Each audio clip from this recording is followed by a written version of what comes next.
Taiwan Semiconductor is announcing that they will be investing at least $100 billion in new capital in the United States over the next short period of time to build state-of-the-art semiconductor manufacturing facilities. I think mostly it's going to be in Arizona, which is what I understand, which is a great state.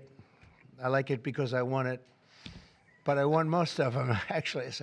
But I did. We won it, and we won it big.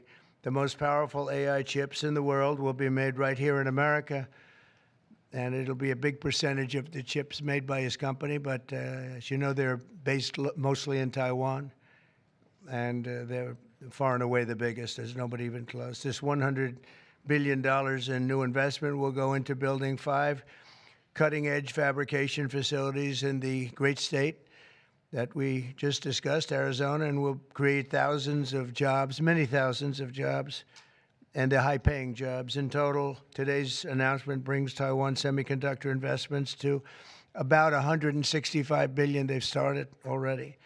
Among the largest new foreign direct investments in the United States, Apple, as you know, made a big announcement last week of $500 billion, and we have some others that have announced. We have many that want to announce.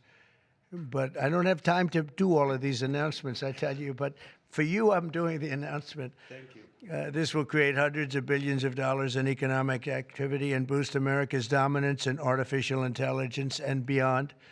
Semiconductors are the backbone of the 21st century economy, and really, without the semiconductors, there is no economy, powering everything from AI to automobiles to advanced manufacturing. And we must be able to build the chips and semiconductors that we need right here in American factories with American skill and American labor. And that's exactly what we're doing. As you know, Taiwan pretty much has